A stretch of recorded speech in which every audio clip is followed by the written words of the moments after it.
Hello YouTube, welcome to another Jose's How To's. I love my drone. It's a DJI Mavic Air 2, has sensors in the front, the back, the bottom, but unfortunately no sensors on the side. Now the problem with that is something like this can happen where I ran it into a tree without realizing it and it took a pretty nasty fall. Luckily the drone still flies, but when I fly it, I get this error with forward vision sensor. And the other issue is when I hit takeoff, instead of taking off and hovering in the same place, it starts moving around on its own. So I went online, I looked to see how I can calibrate it, and unfortunately it looks like the sensor was completely dead. As you can see there, it wasn't recognizing anything at all. So I found the replacement part on Amazon, and you know me, why pay someone else to do it when you can do it yourself? So if you stick around, I'm gonna show you how I changed that sensor for my DJI Mavic Air 2.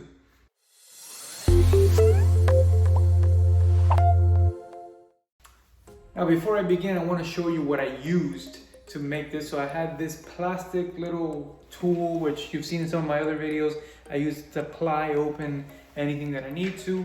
I also use this Husky Allen bar or Allen wrench tool. I needed it for the very, very small, tiny one. And then what I highly recommend is this wire hard kit. It has a ton of different bits for all types of like cell phone repair, drone repair. And if you want to help me out, there's a link down below. If you click on it and you buy this or something else on Amazon, I'll get a very small commission. Or if you have another one lying around the house, you can use it as well. Just wanted to show you guys, I highly recommend it. So let me show you what I did with this. So to start off, I'm going to try and pry open the head of the drone. As you can see here, just trying to find the crease and pull with some pressure. There we go, we got it out. Now we're going to need to unscrew a few of the holes. So I'm going to turn it around and you see there's these two over here. So let's get started taking those two off.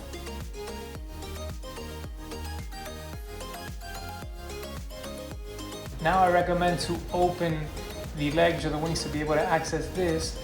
So again, unscrew both sides, and then to take this plastic piece off, you can use the same drill bit that you were using or screw bit and just pop it right off. There we go. And then once you pop that, you're going to reveal another screw that we have to unscrew over here, and do the same thing for both sides.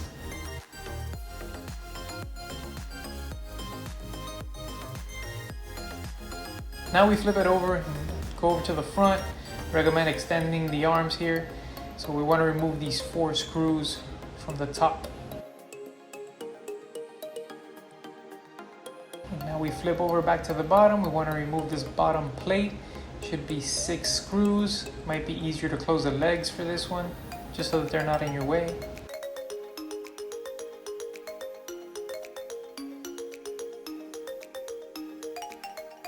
Now that middle screw was giving me some trouble, so I got a flathead, see what was going on, and it turns out there was a little piece of rubber plastic, or maybe dried up glue that got stuck in that area. But once I was able to take it out, unscrewing was a breeze. Take off the top plastic. There's 2 more screws that we need to get to, but the hole's pretty deep. I wasn't able to get to it with my screwdriver, so this is where the Husky Allen wrench came in.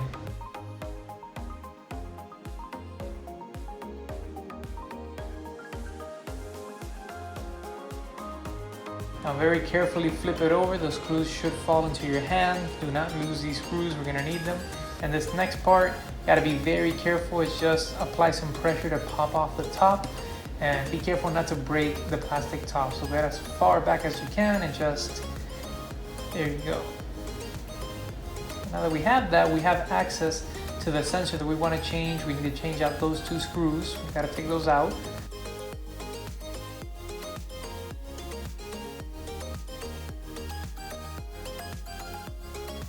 And now once we've taken them out, we've got to remove these metal clips that are on the side, so be very careful not to bend them too much.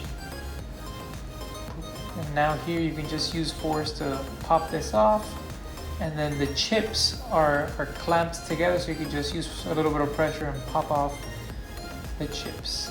Okay, this is the old sensor that we know is busted.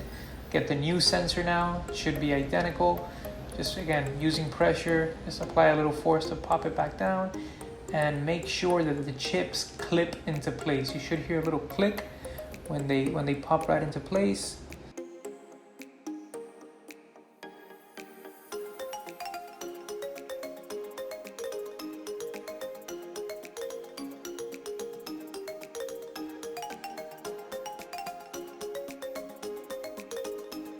Okay, now we get these metal clamps, put them back into place. It should clip towards the bottom, and we just have to line up the hole so that we can put our screw back.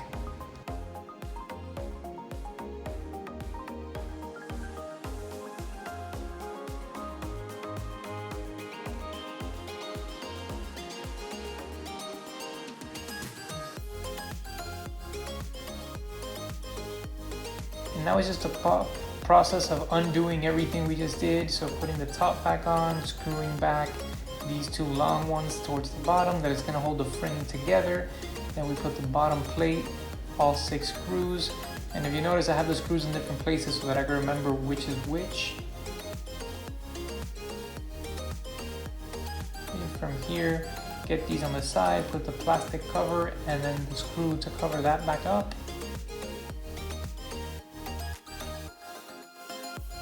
Flip it over, get the 4 on the top part of the frame.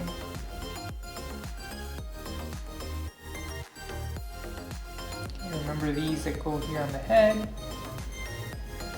Now this here you can just apply with pressure, pop it back in, you should hear a clip.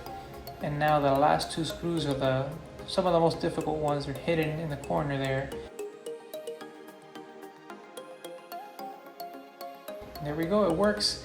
When I test it to try and calibrate it, I'm gonna move the camera here. You can see now left and right sensors both work. So far successful.